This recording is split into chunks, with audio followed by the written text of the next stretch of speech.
जय जय नवल किशोर, जय गोपी चितचोर प्रभु,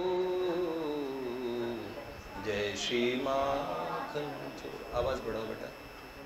भक्त भक्ति भगवंत गुरु, चतुर नाम बपुए, इनके पद वंदन किए, नाशै विघ्न।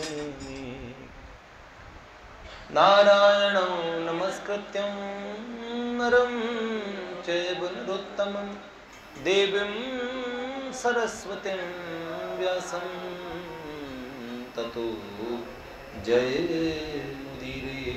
श्री राधा कृष्ण विलास रास कलितां स्वानंद वृंदावनं वंदे श्री हनुमत प्रसाद हृदयो मीरन्महामाधव। श्रीदेवर श्री नारदाय नमः। जय जय श्री राधे, जय जय श्री राधे, जय जय श्री राधे।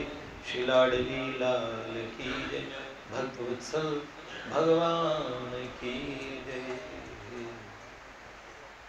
कैसे हैं आप सब लोग?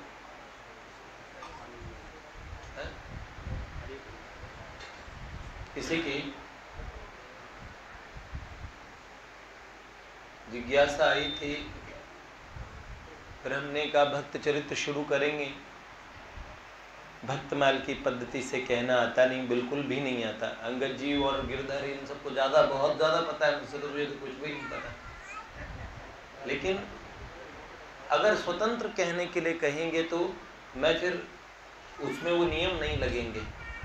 इसलिए हम पूज्य पाद बड़े गुरु जी के चरित्र से शुरू करके वर्तमान समय के भक्तों से प्रारंभ करके प्राचीन भक्तों तक की चर्चा करेंगे। उसमें पूज्य बाबूजी ने जैसे भक्तांक के तरीके से कहे, ऐसे भक्तों को भी हम लेंगे, उनकी चर्चा भी करेंगे। हाँ? ये कह रहे नारद जी महाराज से लेके अभी वर्तमान के संत जिनकी चर्चा, पूज्यपाद हरि बाबा, पूज्यपाद उड़िया बाबा, पूज्य आनंदमयी माँ, ऐसे सब संतों का, पूज्य बाबूजी, पूज्य बाबा के भी ऐसे प्रसंग जो, तो विचार फिलहाल मैं चाहता हूं कि फिर उसके बाद में कोई अगर ऐसा कोई सामर्थ्यवान व्यक्ति हो जो उस पर लेखनी चलाए तो सुन के वो पूरे चला दे।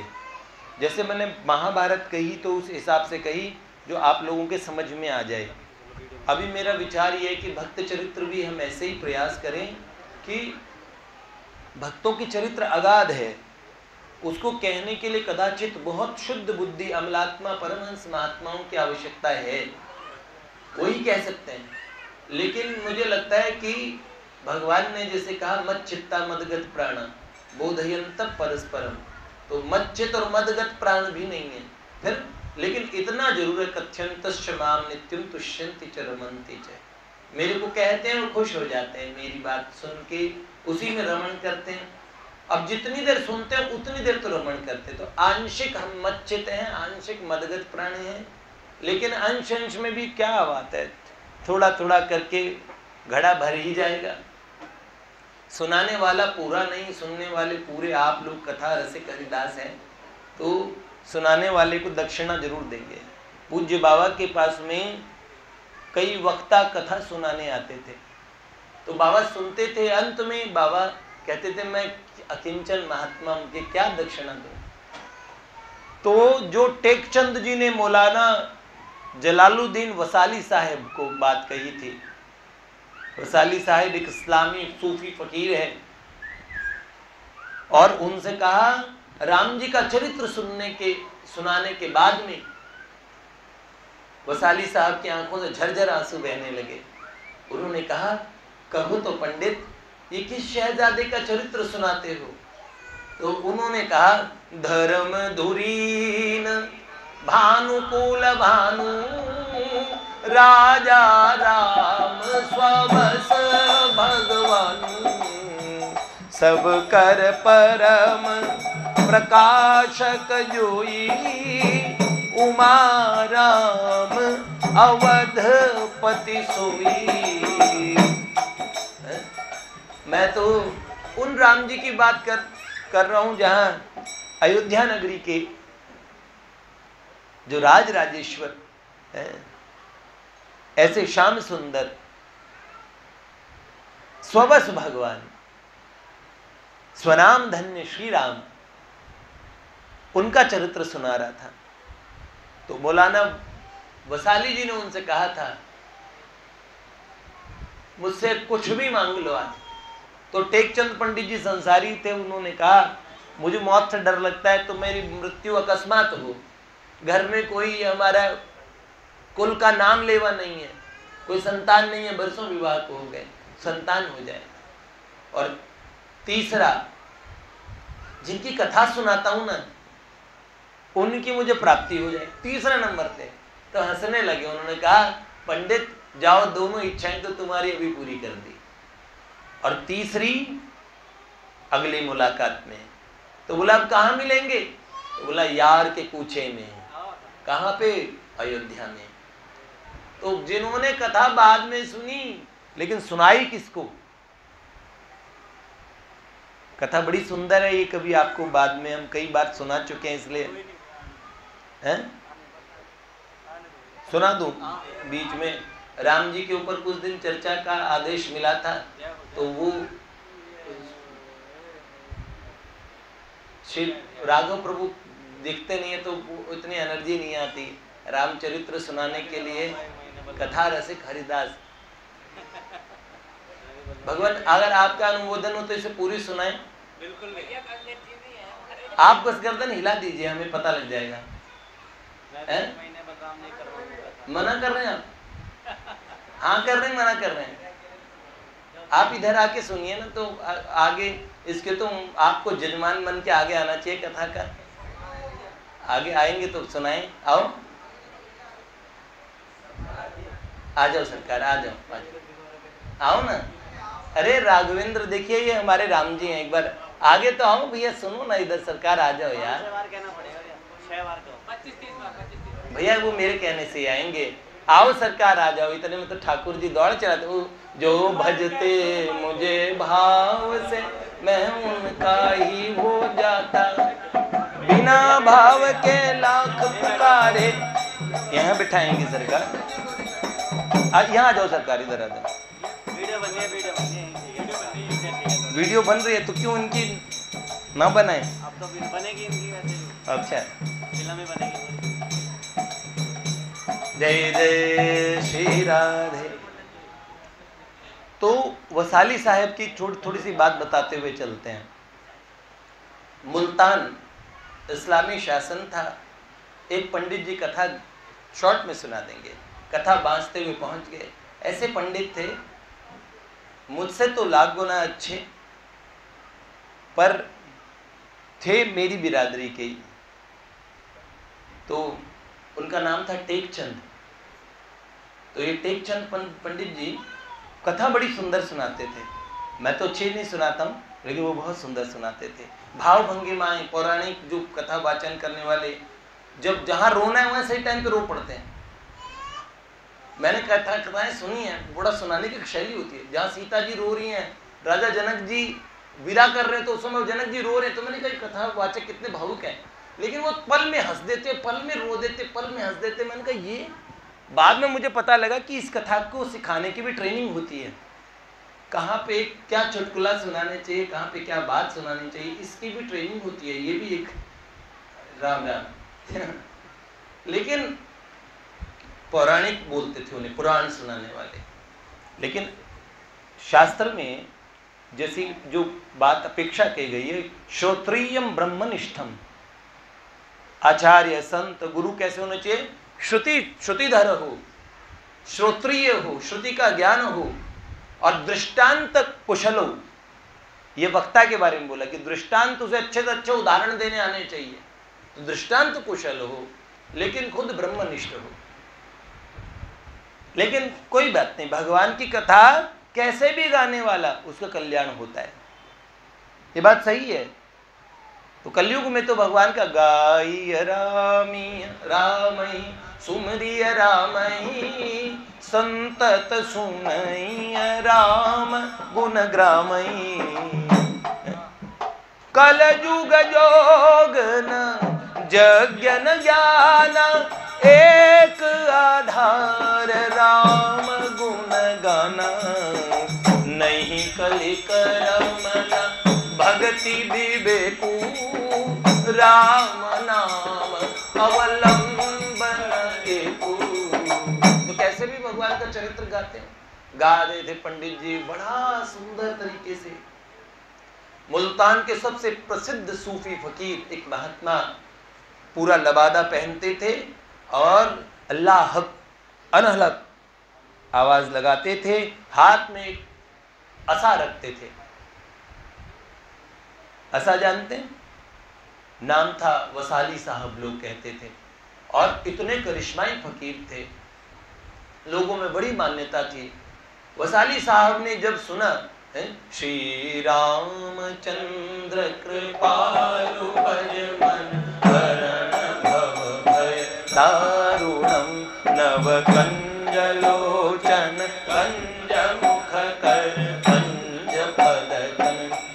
वो जा रहे थे, उन्हें आवाज सुनती है, कोई स्वर लहरियां इतनी सुंदर, और पेटी बाजा लेके जो बजा रहे टेकचंद जी, और अच्छी लहर, शब्द समझ नहीं आए, लेकिन अचानक आंखों से झरझर आंसू बहने लगे। मौलाना साहब सोचने लगे कितनी सुंदर आवाज किसकी है। जैसे ही सुने, उन्होंने देखा भीड़ बैठी है, एक पंडित जी बोल रहे हैं, एक दरख्त के पीछे जाके छुप गए, क्योंकि उनको देखते सारी भीड़ उड़ जाती, वो लोग बड़ा आदर करते थे उनका। तो उन्होंने जैसे ही लाइन सुनी, कंदर्प अगणित अमित छवि नव नीर नीर सुंदरम पट पीत माने तड़ तरुचि सुचि नौमी जनक सुतावरम श्री रामचंद्र कृपालु भज मन हरण भव भय दारुणम। रोने लगे वसाली जी, आंखों से आंसू झरझर बहने लगे। बड़ा विवल हो के उन्होंने चरित्र सुना, राम जी का वन गमन, सब प्रकरण एक एक करके सुन रहे थे। अब उन्होंने नियम बना लिया, 3, 4, 5 घंटे तक वक्ता जी बोलते थे, वो दरख्त के पीछे छुपते थे, छुप छुप के सुनते थे, आंसू बहते चलते। आज वास्तव में सुनने वाला श्रोता। सूफी क्या है? सूफी इश्क करते हैं, अल्लाह को, खुदा को अपना प्रियतम मानते हैं। ऐसे कहते हैं सूफी फकीरों में तो बुल्ले शाह वगैरह सब हुए कि मैं नच के यार मनाना, मेरे को नाच के हैं, ये क्यों? ये भी तो है कि खुसरो निजाम पे बली बली जाए, मोहे सुहागन की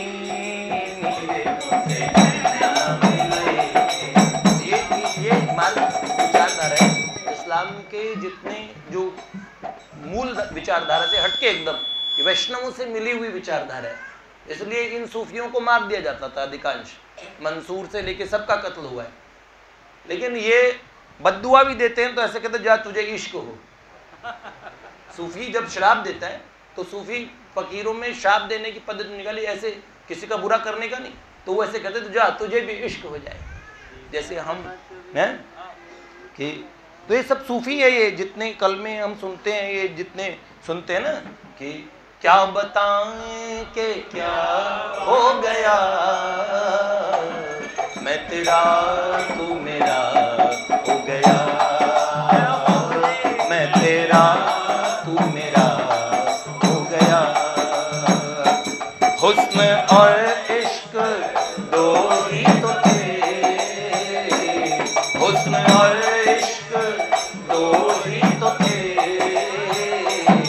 एक सनम एक खुदा हो गया, एक सनम एक खुदा। काम नहीं कर रही। क्या बताएं कि क्या हो गया, क्या बताएं कि क्या हो गया।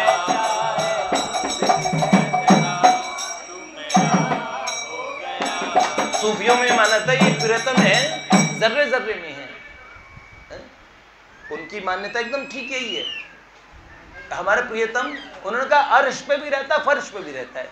इस्लाम कहता है खुदा अर्श पे रहता है, बंदा फर्श पे रहता है, पर वो कहते हैं अर्श फर्श दोनों जगह खुदा रहता है। उनका मानना हमारे वेदांत जैसा है। तो वेदांतियों और वैष्णवों का मिलन है? जहां में हर घड़ी हर सू मेरे प्यारे मेरे महबूब, मुझे तुम याद आते हो, मुझे तुम याद आते हो। भैया गिरधारी मेरे को इतना तो नहीं आता, तेरे को तो ये तो मुझसे पहले आगे बढ़ बढ़ के बता रहा। मुझे तुम याद आते हो, मुझे तुम याद आते हो। क्यों? तो भैया कृष्णा प्रभु उन्होंने देखा वैशाली साहब ने, और ये चरित्र सुन रहे थे मुल्ला मौलवियों में, और ये कुफ्र हो गया इस्लाम के खिलाफ। ये तो वैशाली साहब इस्लाम के खिलाफ जा रहे, काफिरों की वो मजलिस में जाते हैं और काफिरों के खुदा की सुनते हैं। ये तो हम तो बुत शिकन हैं, बुत परस्तों के पास जा रहे हैं, और इस्लाम की तौहीन, खुदा की तौहीन। ओहो, अल्लाह का कहर टूटेगा मुल्तान पे। अरे राम राम राम राम, दोजख में जाएंगे, घिष्ट नहीं मिलेगी। बात चारों तरफ। अब लोग दबी जबान से बात करें, काजियों ने और बड़ी मीटिंग की, और अब उनको फरमान दे के कैसे बुलाए। वैशाली साहिब को बुलाया गया, बड़े अदब से सब काजी खड़े हो गए। वैशाली साहब पहुंचे, उन्होंने बैठने के लिए जगह दी, वो खड़े रह गए। उन्होंने कहा फरमाइए। तो उन्होंने बोला वैशाली साहिब, इस्लाम का और अगर खतरे में आ जाए, और आप अल्लाह के बंदे हैं, और उसके बाद ऐसे फ़कीर होने के बाद आप और जैसे क्या बोलते हैं शरीयत से परे जाएंगे, तो ये तो बहुत बड़ा गुनाह होगा। उन्होंने कहा इश्क भी गुनाह है। तो उन्होंने कहा पर इश्क किससे किया जाए? तो उन्होंने बोला जिससे किया जाना चाहिए उससे ही कर रहा हूँ। फिर उन्होंने कहा लेकिन ये इस्लाम के खिलाफ है जो आप कर रहे हैं, ये बुत परस्तों की। उन्होंने बोला कौन सी कुरान में लिखा है? तो उनका हमारी कुरान में लिखा। उन्होंने कहा मेरी कुरान में नहीं लिखा है। क्यों? नहीं कुछ बात सजदों की, न पाबंदी नमाजों की, मोहब्बत कर मोहब्बत करने वालों का खुदा कुछ और होता है। सही बात है। कुमार विश्वास के नहीं है, कोई और की है। उस धुन में गाने का मतलब ये ना समझिएगा। सही बात है। उन्होंने बात कही, उन्होंने कहा लेकिन अब ये फिर ये जो कथा चल रही है ना, ये बंद हो जाएगी। फिर वैशाली जी ने कहा खुदा का कहर बाद में होगा। अगर ये असा मैंने धूल में मार दिया ना, तो मुल्तान धूल में मिल जाएगा। लेकिन मेरे महबूब ने मुझे और तैश में आने के लिए मना कर रखा है, इसलिए मैं क्रोध में आऊंगा नहीं, मैं तैश में आऊंगा नहीं। ठीक है, मुझे मनाई ही है, लेकिन ऐसा कुछ ना करना, हमारी मोहब्बत के बीच में ना पड़ना। वैशाली जी चले गए। मौलानों ने सोचा कि तो बड़ा गड़बड़ हो जाएगी, नहीं क्या कहें।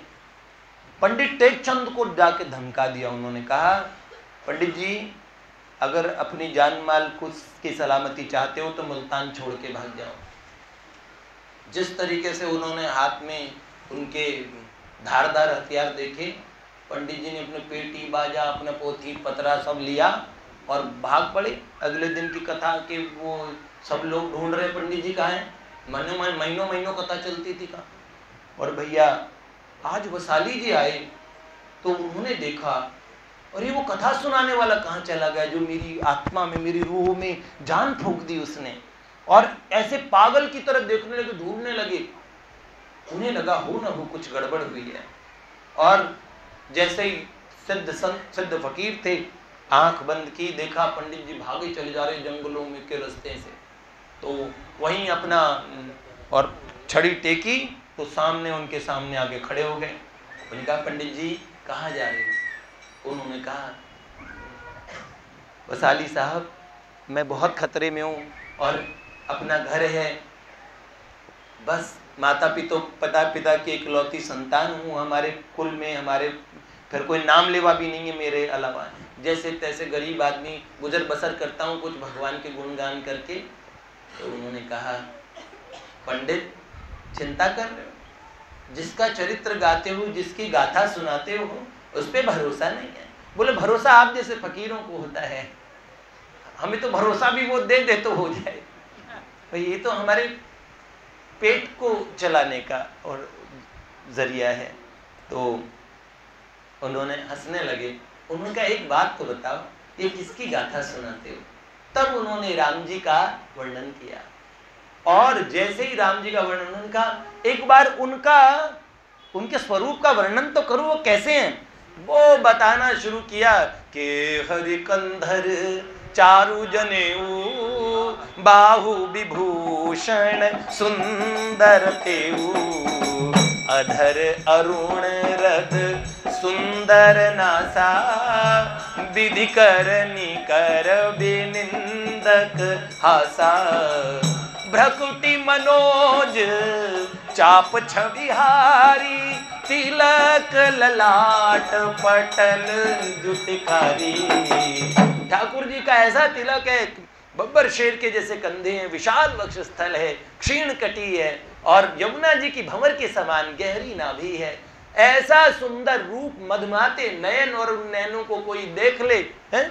रघुवर नैना आपके नौका के आकार, जो कोई इनमें जाए चढ़े सो भव से उतरे पार।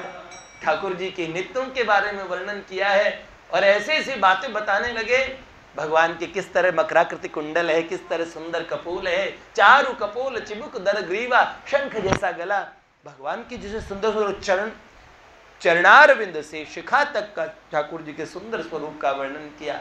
वसाली जी उन्होंने कहा बार बार आफरीन आफरीन मरहबा, सुंदर सुंदर नामों से, और फिर उन्होंने कहा पंडित मांग लो मुझसे, कुछ भी मांग लो। तब उन्होंने वरदान मांगा। पहला मांगा मुझे मौत का डर लगता है तो मैं मर जाऊंगा आराम से। उन्होंने कहा दिया।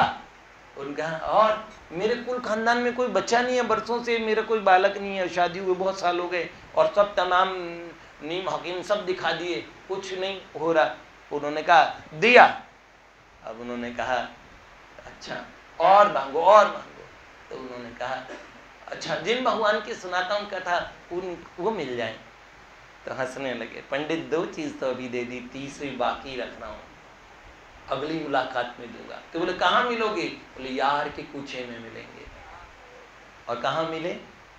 पंडित टेकचंद जी की संतान हो गई और उन्हें भरोसा हो गया ये फकीर, और जब अब अपना बच्चा बड़ा हो गया, अब मन में वैराग्य, संत से मिलने का कथा सुनाई थी उनको, अब उन्हें लगा कि मुझे वो मिल जाए, एक बार मिल जाए। मैंने उनसे भगवान बाद में, पहले मेरे को, मैं बेवकूफ निकला, पहले को नहीं था भगवान के दर्शन करा दो और उसके बाद में बच्चे बच्चे मांग लेता, वो तो मूड में थे।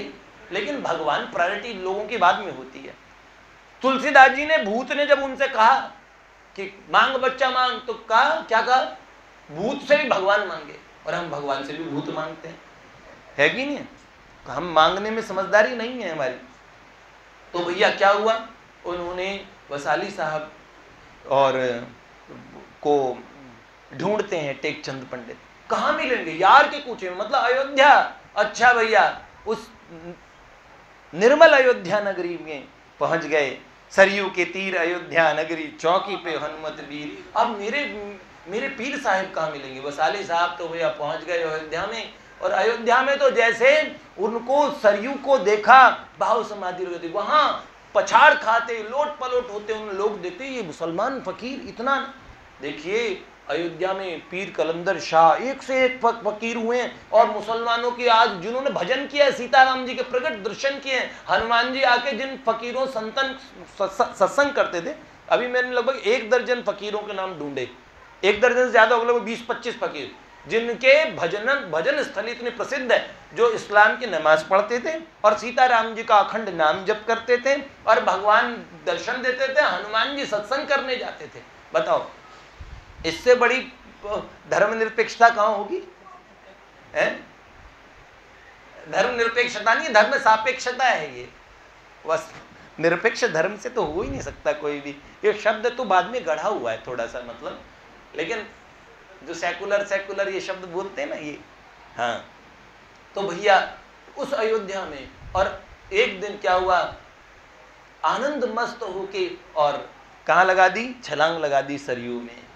और सरयू में जैसे छलांग लगाई वैसे ही युगल जोड़ी सीताराम जी की है, और भरत शत्रुघ्न जी, श्री हनुमान जी, पूरे श्री राम दरबार के भव्य दर्शन हुए। भगवान ने हृदय से लगा लिया वसाली साहब को। आप जैसी प्रेमियों की को तो मैं खोजता फिरता हूँ, बस उन्हें तो महबूब मिल गए। अब तो वो अपने प्रियतम के नशे में हमेशा और नारायण व रूप में छके रहे दिन रैन, ना जमीन पे पैर पड़ते हैं। अब अनोखी बात, उस मस्जिद में बैठ के श्री राम श्री राम श्री राम आवाज आती रहती थी, और वसाली साहब एक बार बैठे थे, अपने प्रियतम से गुफ्तगू कर रहे थे। एक जने एक दूसरे मुल्ला जी ने आवाज लगाई, वसाली साहब, वसाली साहब। उनका ध्यान भंग हुआ, ठाकुर जी से बोल रहे थे, भगवान अदृश्य हो गए, अंतर ध्यान हो गए। तो उन्होंने कहा, अकेले हैं क्या? उन्होंने बोला, अकेले तो नहीं था, पर तुमने आके मुझे अकेला कर दिया है?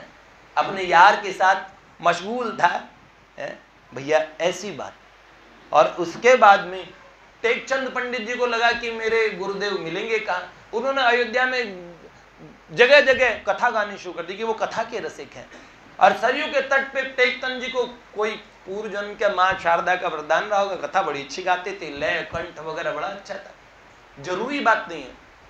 देखो, प्रभु जी आपका गुण गाने वाले और होते हैं, तुम्हारे नाम पर मर जाने वाले और होते हैं। क्यों?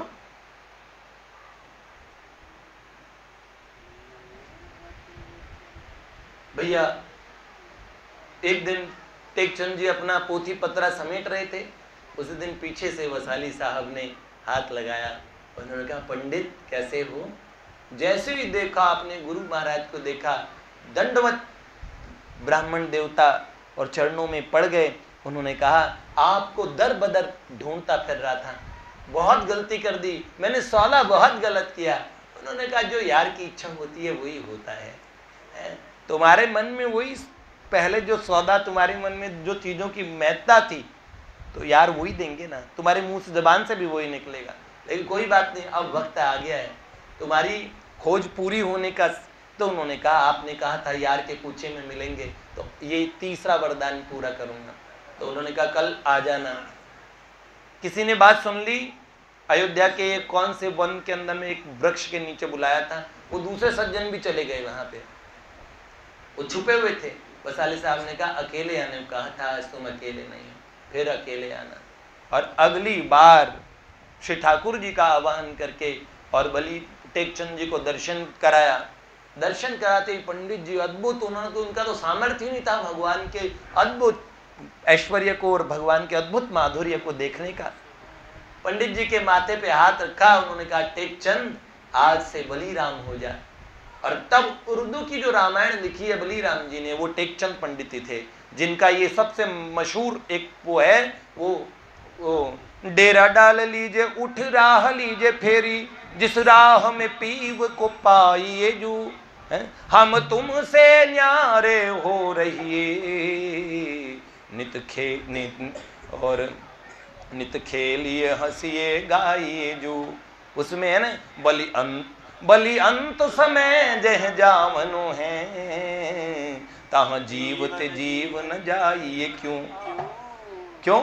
जहां अंत समय में जाना, वहां जीते जी क्यों न जाएं, जीते जी भगवान से क्यों न मिले। मरने के बाद स्वर्ग मिलेगा, नरक मिलेगा, वो तो बात की बात है, तब देखेगा जाएगा। लेकिन जो आज मिल सकते हैं, मीरा जी को मिले, आज भी भक्तों को मिल रहे हैं, हमें क्यों नहीं मिल पा रहे हैं, ये वाली बात है। तो महापुरुषों को कथा सुनाने का, मैं तो आप लोगों को सुनाने का फल देख रहा था, और मेरे को लगता है बड़े अच्छे अच्छे भक्त आप लोगों में सुनते हैं, उनके हृदय में भगवान के सुंदर भाव बनते हैं, और फिर एक दिन आप मुझे दक्षिणा दोगे। दक्षिणा मैंने क्योंकि भगवान की कृपा से मेरे को मुद्रा की और चीज़ की कोई कमी नहीं इस जीवन में, जो सब चाहा वो सब मुझे मिल गया। अब जिसके मिलने की तैयारी है और शेष जो मिला हुआ है उसी से बार बार मिलते रहें और अच्छे से मिल जाएं और बढ़िया मिलें और कभी छूटे ना, ये लगन ना छूटे और कुछ सद्बुद्धि आए, आप लोगों की कृपा हो। तो इसलिए आप लोगों को अच्छे अच्छे तरीके से कथा सुनाने का ये विचार बना कि अब भक्तों के चरित्र कहेंगे। और आज हमने इसलिए देरी कर दी, फिर से दादा मुझे देखेंगे नित्य की तरह या फिर आप देर करते हैं, तो फिर कल से हम दोबारा सही टाइम पे ख़त्म कर देंगे। पर जय जय श्री राधे श्री